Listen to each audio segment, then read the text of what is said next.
So here's the reality. It is very likely that right now, while you are sitting here watching me, whether this is recorded afterwards or you're here live or you're not watching me at all and maybe you're cooking lunch, one of your buyers is probably asking ChatGPT about the best tool in your category. To be clear, this is a deck and a presentation that we've put together specifically for folks in SaaS.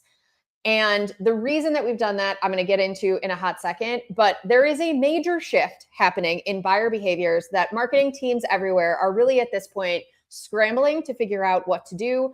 The term that I like for this, AI discoverability, this idea of when a buyer goes into ChatGPT or Perplexity or Claude and asks a question and then gets a series of recommendations for how to solve their problem, that whole thing, that AI visibility is what some people are calling it.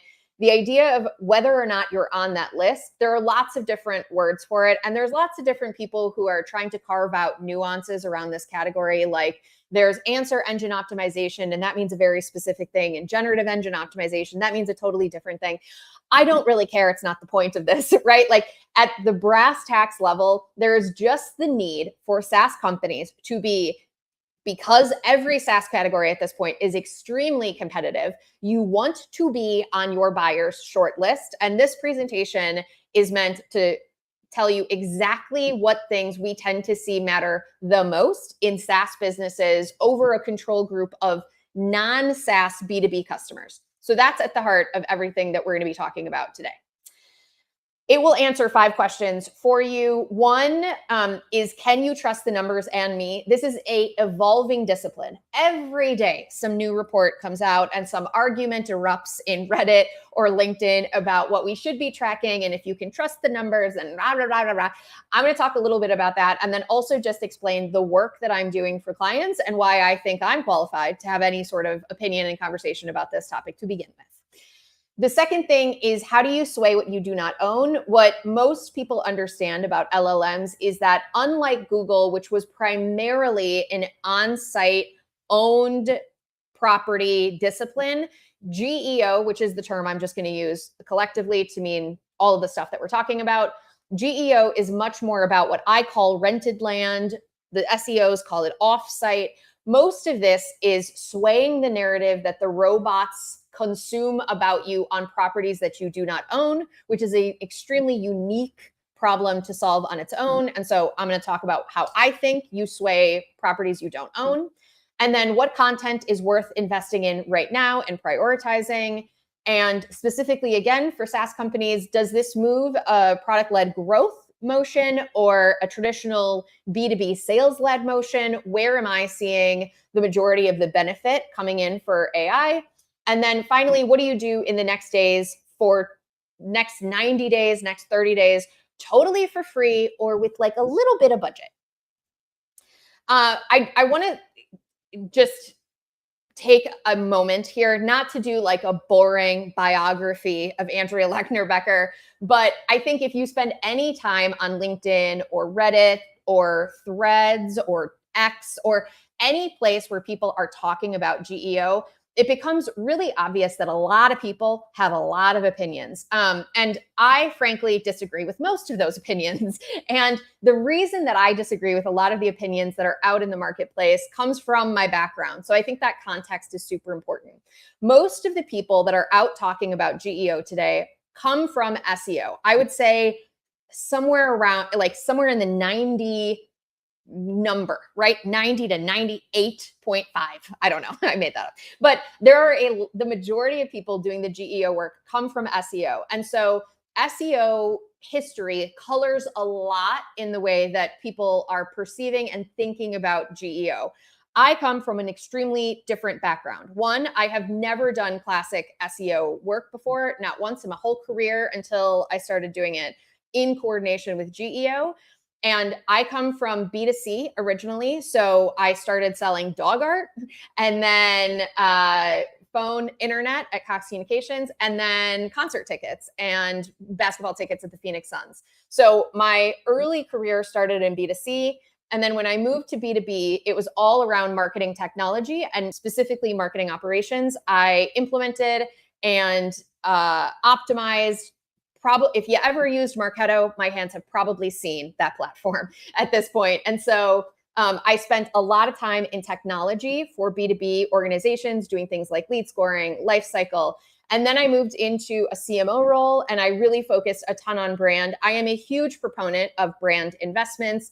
And so that is the lens that I carry with me into this GEO work. And so a lot of what we're seeing in the bifurcation of people who are really, really good using AI tools and sort of mediocre really does come from a lot of experience. And so I think the lens by which I look at what actually matters in GEO comes from a very executive lens. I get into a lot of arguments with people on the internet who want to have a lot of in-depth conversation about the math of visibility, which I am not going to cover in depth in this presentation, but visibility is a made-up aggregate number, and it should be viewed as directional at best.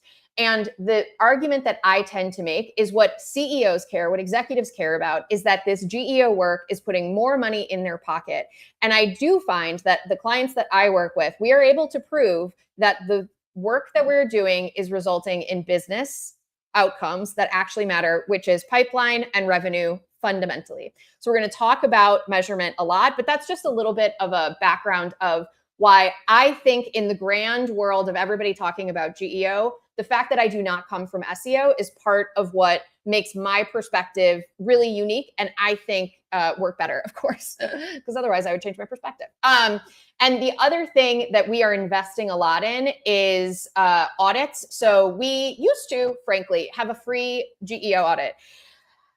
I have to start charging for them because I also think that there are a lot of bullshit GEO audits out on the market today. The one that I like to shit on the most is from HubSpot. HubSpot's GEO audit, unless they've changed how they operate, they literally are using your company name and the category and just the prompts are all built off of that. What ends up happening anytime that you select a prompt with your company name in it is that you're basically stacking the deck, right? I surely hope that if you prompt an LLM with what is the difference between GNW and one of our competitors, GNW's resources show up. Otherwise, we have a real problem, right? So like, I've never seen that HubSpot visibility metric be less than like 60, which is insane. There are plenty of companies that are basically invisible to LLMs when you prompt normal things that do not include the company name. So at this point, we have done dozens of GEO audits for SaaS alone, and also for what I call my control group, which are B2B companies that are not SaaS products. So those are physical products, those are services-based companies. We have done a ton of audits for free, and we actually use our human brains to do them, but we also include obviously a bunch of data sources. My data sources that I really like for any GEO work are SEMrush, Bing, GA4, obviously, Google Search Console, and Profound is another GEO specific measuring tool that I really like. We're going to talk a lot about what I think you should be doing with a tool like Profound and what you should not be doing with a tool like Profound. And then of course, like everyone on planet Earth at this point, I use my robot friends. My preferred robot friend is Claude, and because I don't have to rename him, right? If you use ChatGPT, you almost always have to give it a name, but I can just call it Claude. And so we use that to analyze and assess these big data sets that we end up pulling out of all of these disparate systems. The second thing is we are investing in primary research. We have at this point 2 sources of primary research. One is a survey that we did with our friends at Demand Metric. We surveyed 225 marketers. Actually, we surveyed close to 300, but 225 answers qualified for our minimum benchmark. And so we really asked about how much are you investing in GEO? How is it working for you? Who does it report to? How are you explaining it to leadership? All of the questions that also help color my perspective of what the B2B landscape looks like specifically around GEO. The other thing that we do since May is track every new job that comes on LinkedIn that has anything to do with GEO or AEO or AI visibility in order to understand how much are companies paying for this, what kinds of companies are investing in this role, where is it reporting to, what are the key deliverables that are being expected of them, so that we really understand a full view of this world. As you can tell, this is all maybe you can't tell, but this is all I do all day. So you are talking to someone who, or you're hearing, I suppose, from someone who has been all the way up to a CMO, and now all I do is focus on GEO. So this is the kind of mind that you have as a perception on looking at all of this data and collecting all of this information to recognize patterns and understand where marketing has been and where I think it's going. Without further ado, that brings us to the funnel. So this funnel is old as time, right? This is how B2B buying decisions are made. There is a person, they recognize a problem, they go out for an information search, they evaluate the alternatives. We're going to talk a ton about evaluation of alternatives in this deck. Then they make a purchase decision and they purchase, and then there's some level of post-purchase evaluation, re-engagement, et cetera, et cetera. So at this point, AI took over the top of the funnel. Sixth Sense released research even last year. So that's crazy, right? Like I'm always normally looking for stats from 2026. And this is the one stat that I really enjoy about 2025, which is even last year, people quietly were using LLMs to research and shortlist vendors. Sixth Sense's research from last year showed that 94% of B2B buyers use LLMs at some point in the purchase process. So that's crazy. I think Gartner has a stat that's like less than this. I think it's in the 80s or something like that. But so depends on which data point you want to use. But the reality is like the majority of your buyers are using LLMs at some point in this process. And it has taken over these top 3 sections. So the problem recognition, even, right? LLMs are having conversations with people and restructuring what the LLM perceives as the actual problem for that buyer, all the way down to the evaluation of alternatives. That is a big place where a ton of people are using LLMs to better understand what their solution set should look like and what comparisons to make, and also what questions to ask once they get into that purchase decision and the actual conversation with your seller. That said, there is advice that has been around forever, right? So last year, most people, again, a lot of people who are being asked about GEO in 2025 were the SEO people. The majority of B2B companies have someone in charge of SEO. I would say that most of them don't even have that person in-house. It's often a good type of work to outsource. And so a lot of people are using SEO agencies, and they were asking, what should we be doing for GEO? How do I get mentioned in ChatGPT? And the common refrain that you heard, not a lot of people are saying this anymore, but was do good SEO and GEO will follow. That's what everyone said. That is 100% false. And honestly, laughable now, because the research shows that this is not true at all. Good SEO does not get you shortlisted in an LLM. So Google's own AI ignores these rankings, and Ahrefs shows this in all of their research. So Ahrefs and SEMrush have been tracking a lot of this because, again, a lot of people are asking SEO agencies and SEO tools to report on GEO because it's so synonymous. I myself am guilty of, when I'm in a pinch, having to explain GEO as SEO for LLMs, right? So these tools have been tracking this. And so there is a report from July of 2025 from Ahrefs that shows that 76% of the top 10 organic results in Google search, so SERPs, right? Search engine result pages. If you are on the first page of Google, you were 76% likely to also show up in Google's AI overviews. By March of 2026, after reviewing almost 900,000 search engine result pages, only 38% of the top 10 SERPs showed up in AIO.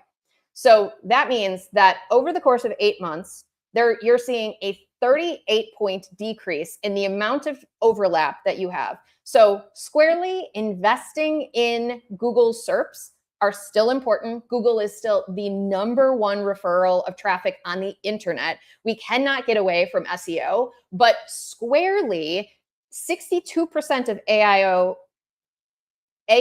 overviews, citations, aren't even in the top 10. So this is a very common phenomenon where people have invested in SEO. They've been told good SEO is going to get you GEO. And the reality is it won't. So then, okay, what factors do matter, right? If we know that doing great SEO is not GEO, and EEAT, earning trust from Google, isn't even enough to get in the overview. What should we be thinking about? How should we reframe this problem in our brain? So I believe, and what I see in the results, is that 4 things really are top of mind in getting placed in GEO. Most of this deck is data backed. This slide is not.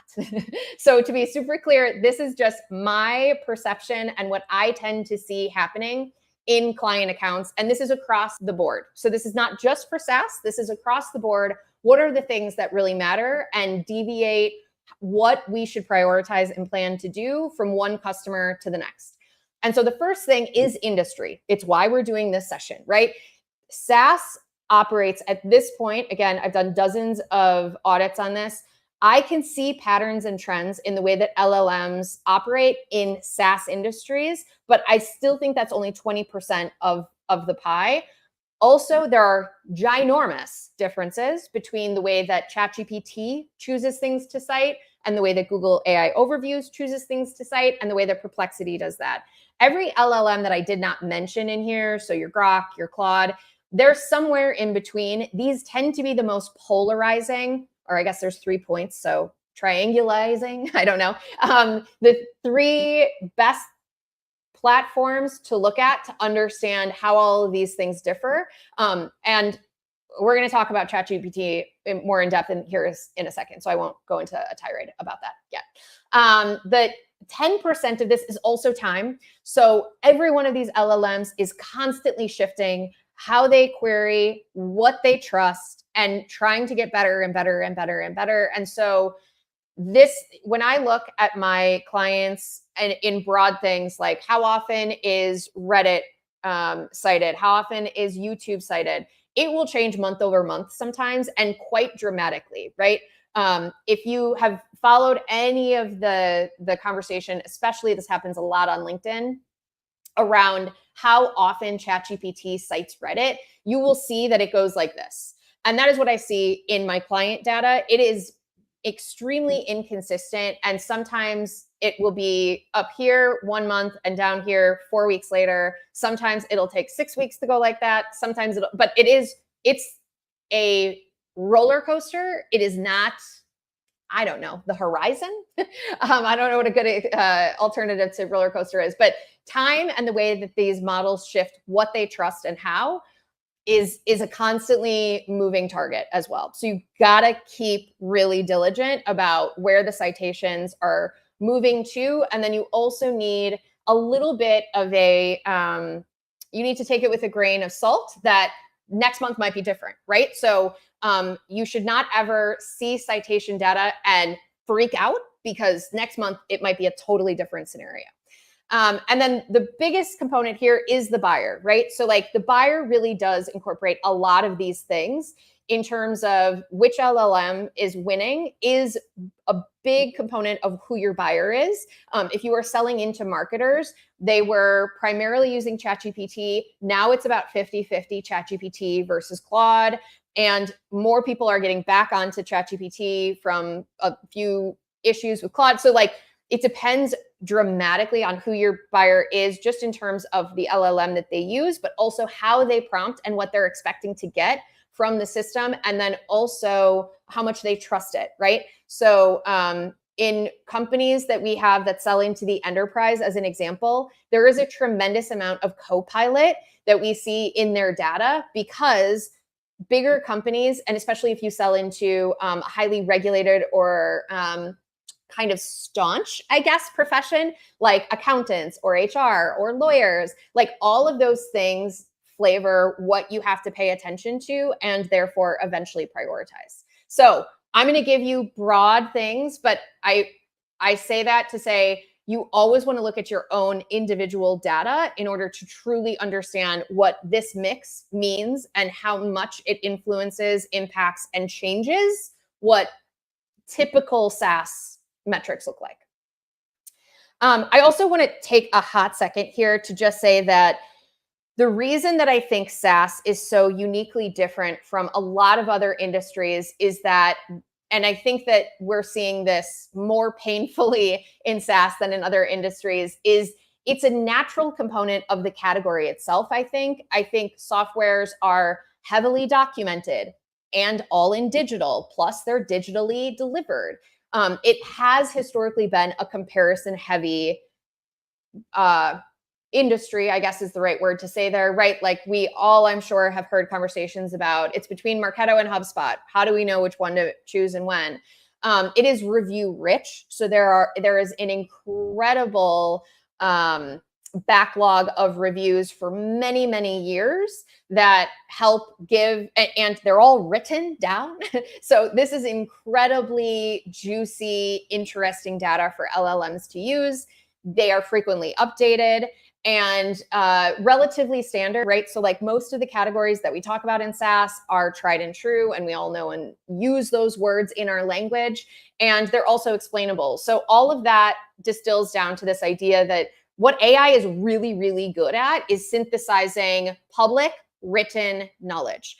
Anything that becomes physical or site-specific or bespoke, like some of these other areas, commercial construction, energy as a service, those are places where not necessarily the buying process is never going to be influenced by LLMs, but it is less so than SaaS.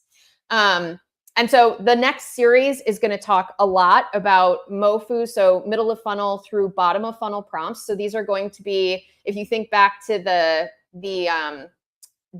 funnel stages, right? This is going to be a ton of differentiating messaging and comparisons, and also the shortlist components that we're talking about. Not so much the informational type of data, like, what does CRM mean as a category? This series of slides that you're about to see isn't talking about that kind of a informational source, but more so the middle and bottom funnel prompts. And so, because again, this is what people are used to doing in SaaS, right? Give me the differences between HubSpot and Marketo for my use case, which one is going to be better for me. So it is just a unique, I would say an overly unique thing about SaaS that we should all be focused on. And so for middle and bottom of funnel, what citation sources do LLMs trust? Well, the first thing that is important here is that the newness or legacyness, maturity, I should say, the maturity of your category is super important here. So again, this data is coming from all of the audits that we've done and then our in-service clients. So in mature categories like CRM, CDP, basically anything that's non-AI from a marketing use case perspective and like brand new, this wouldn't include new AI features of established categories. But in established categories, what we see is that typically 1/3 of the top cited results, so the top 5 results that you're going to get in any sort of MOFU or BOFU category is going to come from review sites. And we're going to talk way more about review sites in a hot second. But so 1/3 of the citations are going to go out and pull reviews from those review sites. Then about 1/4 of the time, you're going to get Reddit citations that you see with people on Reddit comparing and contrasting all of these different tools and making the recommendation. In an AI native, so this would be like AI agents or AI native CRM or anything where the review site does not yet have an established category and catalog library of reviews, they're not able, which makes sense, right? But just helpful to see in the data. They're not able to use the review sites. And so where they default to is Reddit. Now, something to note here is that for every 34%, there is a corresponding 66%, right? So this isn't to say that your own website is not potentially going to be leveraged to talk about what you're better at than your customers. But what is super consistent is that they are also going to go here. So Reddit is important. This is the second main difference for SaaS. So Reddit is extremely important and extremely important for ChatGPT. This is where I'm going to talk a little bit more about ChatGPT. And a lot of people will ask if you can just do GEO for like broadly, and the things that you do for GEO are going to work across all LLMs, or if you have to pick one that you want to optimize for. I personally think that most of the teams that we work with do not have endless budgets or human capital or time. So I think you have to choose. And what the majority of our customers see in referral data onto their website and ultimately in the either self-reported attribution and or the attribution that you're able to collect from the website in terms of conversions, what most of my clients see is still that ChatGPT is their 99% of their AI, both again, referrals and conversions that they're seeing. So like I personally, if I have to pick one LLM that I'm going to optimize for, it's ChatGPT. As I mentioned at the top, ChatGPT and Reddit have this kind of a relationship. I do think with Sam Altman being a major stakeholder in Reddit, I think long-term ChatGPT will continue to endeavor to use Reddit as a source of information. I think Reddit is going to continue to endeavor to make sure that B2B marketers cannot spam the hell out of their subreddits. And so I personally think if you want to optimize for ChatGPT, you must have a Reddit plan. The third thing that's different about SaaS companies versus, again, my control of other B2B companies is you see review sites 9x more often. So almost every industry has some review site that is being leveraged in order to understand this. Even in my customers who operate more like a B2C, Google reviews are not referenced as much as G2, Capterra, and Gartner are for you guys. So, and just to highlight this last little point here in the control set, a review site breach, ChatGPT answers 0 of the time. It's just to show the difference, right? Like one of these, G2, Capterra, and Gartner, literally every time that I do a prompt that's middle or bottom of funnel in SaaS, I see citations across every one of the platforms for that. So like obviously most people are aware of G2 and they're there. Gartner's Pure Insights is more of an enterprise play. It's going to take longer to get into. It's used less in, again, smaller organizations. But once you get into a mature market with an enterprise buyer, they're using Gartner Pure Insights almost all the time. All right. So let's talk about review sites. So the old playbook on review sites, I think we gotta evolve. Okay, we gotta mature the review site habits because let's be honest that the majority of SaaS companies would reach out to their clients. They would send them an email and offer them $25 for a review, for a 5-star review, right? Or for a review, hoping that would be 5 stars. And all anybody really cared about was the stars, because no human is ever going to go read, especially if you have volume there, thousands and thousands of reviews to try to figure out who has a use case that's similar to theirs and what exactly did they do. And so what ended up happening when we start talking about this and showing clients just how often they're being cited, and these reviews aren't always fresh, right? So if a prompt asks a very specific question and the only answer to that question is a G2 review from 3 years ago, whether it's still true or not, the LLM is surfacing it. And so what commonly happens is in G2, Capterra, and Software Advice, if we're finding all of these things in the citation data, and again, we're primarily using SEMrush and Profound to mine that data. It's the most interesting thing that Profound is giving you is the explicit citations and pointing you to the link so that you can go do something about this thing.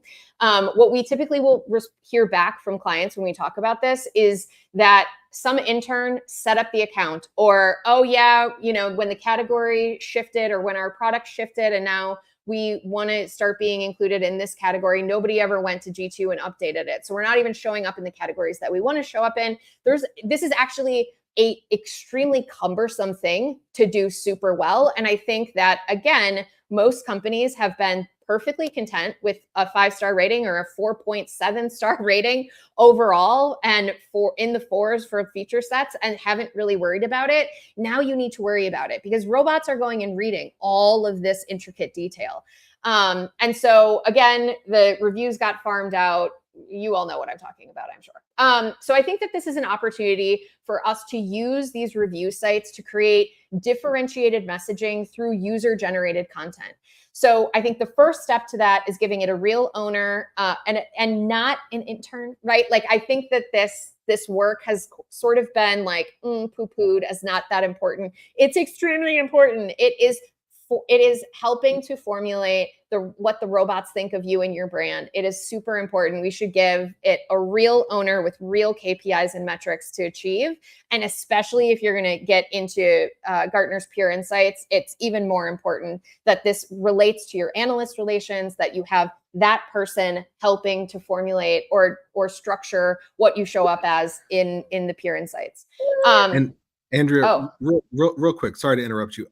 We are getting a couple of questions, and it is tied to this. Do we want to save questions for the very end, or do we want to answer them as they come in, tied to these specific things? You know, I can't do two things at once. So I'm gonna just keep rattling on. So yeah, okay. Continue asking the Q&A in the Q&A, please. Any questions? And then I'll do it at the end. It's supposed to be 45 minutes of rant and 15 minutes of answering questions. That's right. Okay. You all read that on the landing page, right?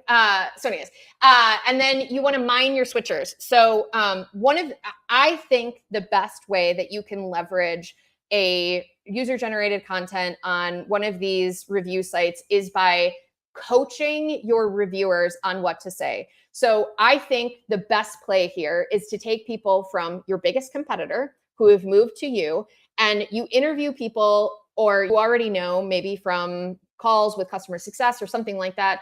What do they love most, right? Maybe it's your white glove onboarding. Maybe it's your 24/7 support. Maybe it's whatever.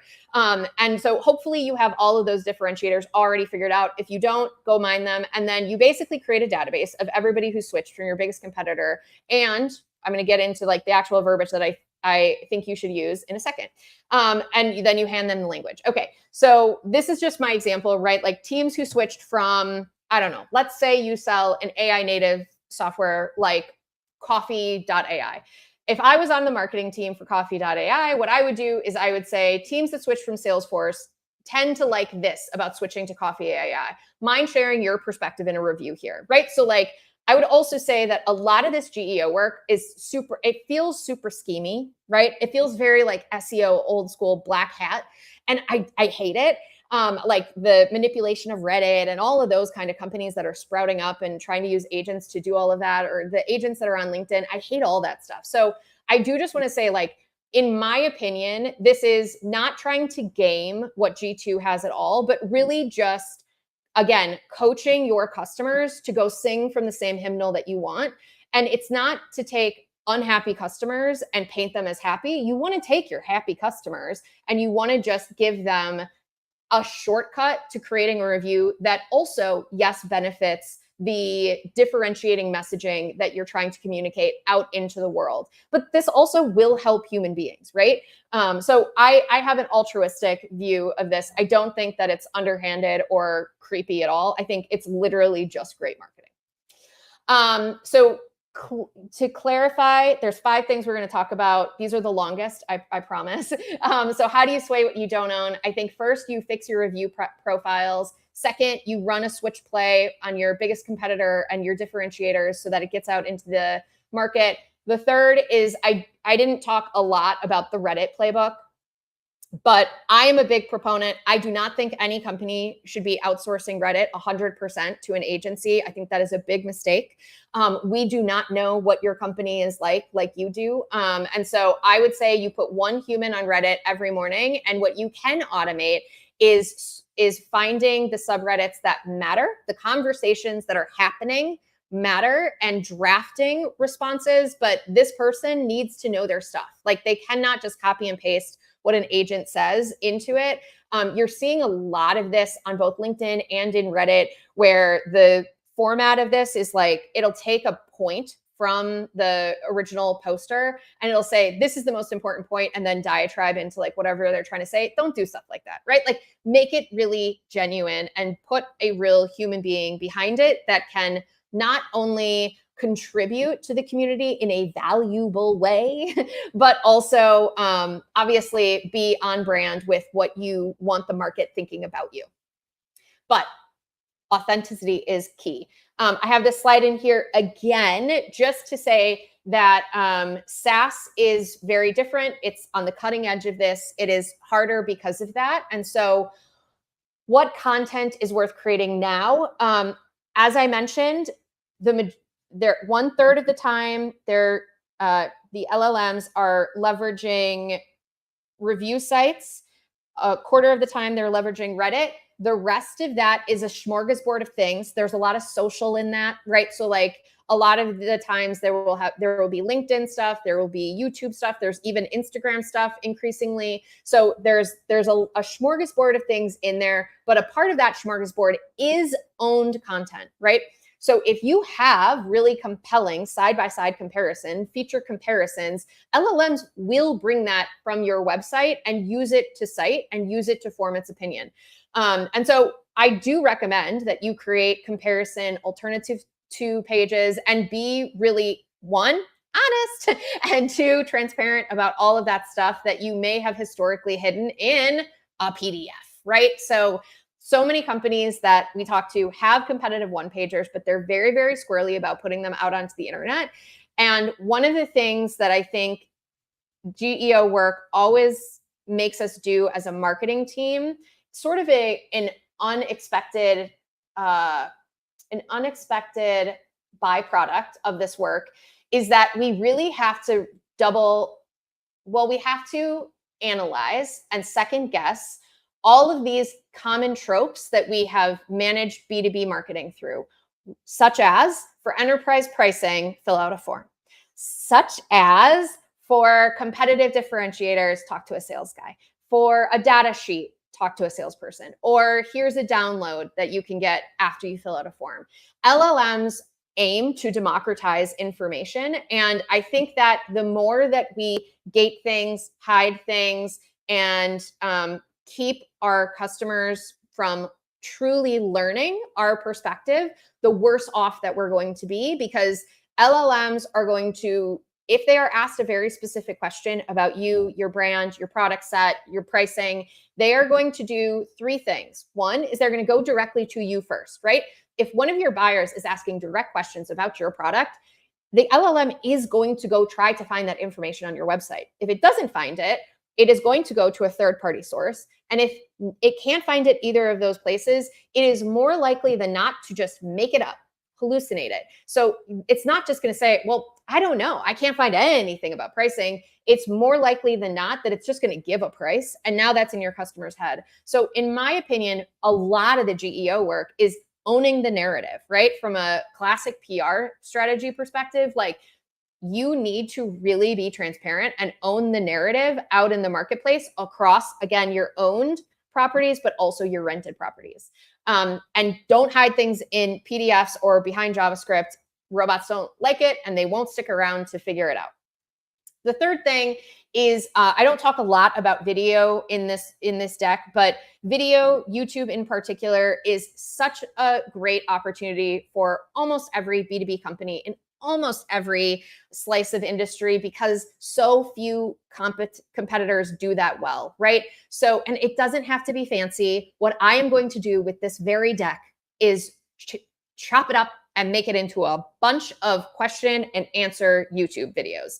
And why am I doing that? Because I see it in my clients' results across all industries that it works, that Google AI overviews in particular love a video with a title of a question and then just a 3 to 5 minute answer. Horizontal, perfectly fine. Also shorts operate in there, but less common to see shorts in the responses in AIO for the majority of, again, bottom and mid-funnel stages, or prompts, I should say. And so again, like, I think that this is an incredible opportunity. Video is a winning strategy for a ton of my clients. The one big tip and trick here is you've got to fix the transcript. Okay. So no LLM is actually watching your video, right? All they're doing is going into YouTube's code, scraping the transcript, and that's it. So your company name needs to be accurate. If you are talking about your category, it needs to be accurate. Make sure that the transcript has everything, your T's crossed and your I's dotted, because that's what is going to be read. So if you want to show up, you got to spell things right. one of the common questions I get is like, do I think of the GEO as a PLG thing or a traditional sales-led thing? I think both win here. For PLG, the majority of our clients with a PLG motion are tracking things in like a super rudimentary way, right? Like we are choosing things to optimize in LLMs, and then we watch as the LLM traffic comes to the site. And so Google, in GA4, Google made an edit, I think at the beginning of last month or maybe at the end of May, where it is now categorizing all AI assistant traffic as AI assistant. Previous to that, it was coming in as referral / ChatGPT or Perplexity or whatever. So all you have to do at this point is track AI assistant referrals, AI assistant, not referrals, AI assistant category in your GA4 to see it go up, down, or whatever as you are investing in this. And you should see results. Like my clients experience incredible results really, really fast. I am talking going from like 4 free trial signups from AI per month to 40 in 1 month of optimizing. So like the results here are not like classic SEO where you would have heard, oh, sometime between like 6 and 9 months, we might see something. Like you should be able to update something on your website, go into Bing Webmaster and see the results in 7 days. It's crazy. It is absolutely, and it's very rewarding. That's why I get all lit up about this work, because it works so well and so few people are doing it well. So the first mover advantage is incredible right now and really quite simple. And then sales led, you're going to do the same thing. A big question I also get around all of this tracking and monitoring and measurement and all of the things, KPIs, what are we going to do here? Is what do I do if somebody finds us on ChatGPT and then goes and Googles us? I have a couple of general rules of thumb here. If you are seeing your organic informational traffic from SEO decline by, I don't care unless it's more than 30%. However, the caveat there is that you need to see your branded traffic increasing by at least 10%. If your informational organic Google traffic is decreasing by 30% or more, and you're not seeing a corresponding increase in branded traffic, now you have a really big problem that you need to fix. But the other way that you're going to track if somebody, typed into Claude, got their shortlist, and then went to Google and searched all of these people, all of these names individually, and then went and filled out your form so that it looks like it's coming from organic Google as a referral source. What you're going to do is the same thing that we've been suggesting forever, which is self-reported attribution, which is going to be include a field on your form that says, how did you hear about us? Your first call with a sales rep, how did you hear about us? And you will be able to attribute a tremendous amount of this to that as well. But if you don't see it go up in literally 30 days, like if you don't see your results, if you're doing a bunch of stuff that you would say is GEO optimization and you're not seeing your numbers go up, you're not doing it right, just to be totally honest. So how are my clients measuring this? Again, you're going to track the AI source in GA4. I've been over that. You're going to judge it by pipeline, not just visibility scores. I don't know why everyone's talking about this visibility score between, what is it, like Everflow or Hem or something, versus Profound. I don't care, right? Like the visibility score is directional at best. I don't care. I want business results. What I am signing up for with my clients is pipeline, qualified leads, close won deals. And again, the AI visibility tools, like I do not recommend you use them and you put in your board deck visibility results. It's not what's important. What's important from these tools is the raw citation so that you can go figure out what lists is it using that you aren't on, go attack them, go become part of that top 10 CRMs for medium-sized businesses list that ChatGPT loves. And it illustrates to you things like if one of your customers in a very specific topic or feature set is crushing you, right? Like they've just released all of this new blog content and new features, and they're just crushing you all of a sudden. It helps you identify things like that so that you can go compete and be really targeted and specific about where you focus your energy and budget. So speaking of budget, in the next 30 days, if I had no budget, here's what I would prioritize if I was a SaaS marketer. One, I would shore up and familiarize myself with GA4 and Bing Webmaster tracking. I would make sure that all of my goals in GA4 are firing correctly so that I can gauge not only just who is coming in from AI, but then what you should be seeing is that AI traffic converts faster and for bigger deals. So you want to categorize it to begin with. And that requires that you have your goals set up so that you can track that component of the funnel. And then all the way through your UTM parameters. And if you're using a marketing automation system, or if you're using HubSpot, HubSpot's going to do a ton of this right for you, which is great.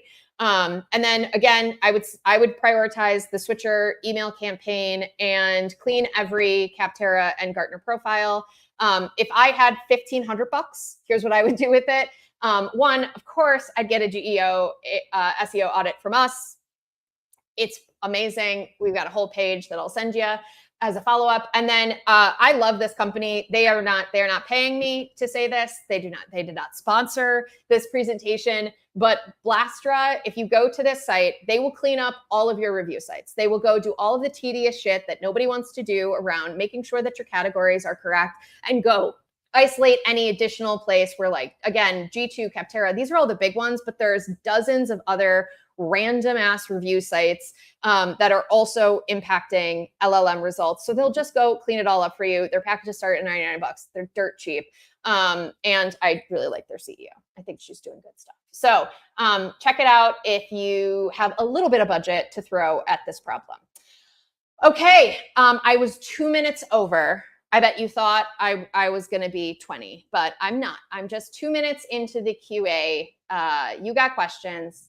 I have answers. Get it? Because it's about answer engine optimization. It's good. It's a good reference. Okay, so I'll tackle the questions. Let me start. So we are a B2B enterprise SaaS startup selling into the government.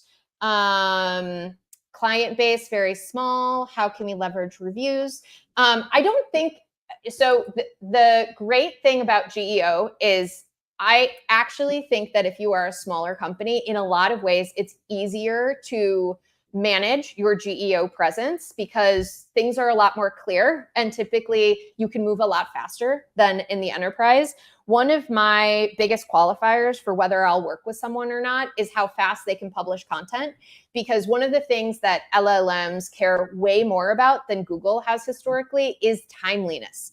So I don't necessarily think that not having a ton of reviews is going to hinder you if you have very specific use cases. So I talk about this with all of my clients who have big competitors. And the analogy is that your biggest competitor is standing in the middle of a room, right? In the middle of the room, and they're yelling their message, and they're very loud, and they're taking up a lot of space. But there's always a corner that you can go and dominate. So what I would do is just focus on that corner. And so your reviews, because you can't have very many because you don't have so many customers, I would focus on making them the most niche, specific, like you're whispering into my ear, you totally get me. That's the perception you want to leave with your customer at the end of the day.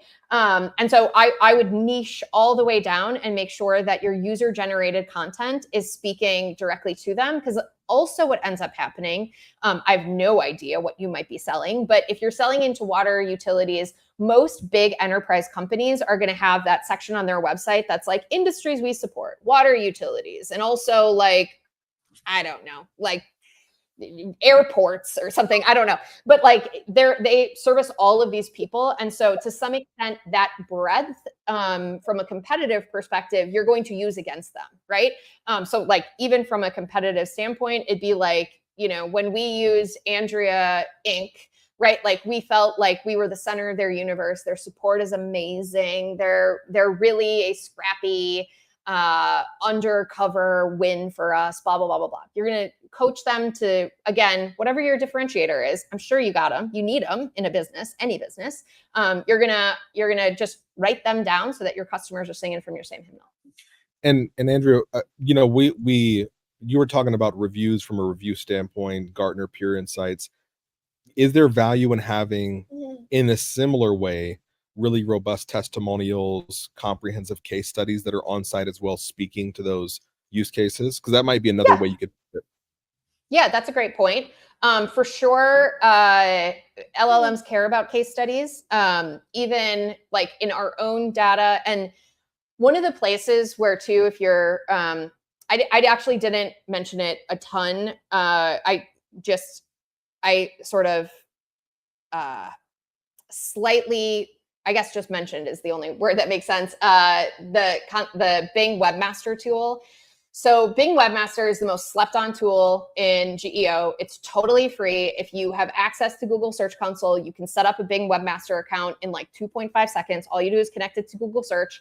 And so what Bing is giving you that Google does not give you right now is actual volume and what they call grounding queries. So the difference between SEO and GEO is one of the many, but in SEO, you're optimizing for keywords. In GEO, you're optimizing for prompts. Prompts have a lot of different components to them. And so one of the things that I didn't talk about in this presentation, but is super important for GEO, is the concept of query fan out.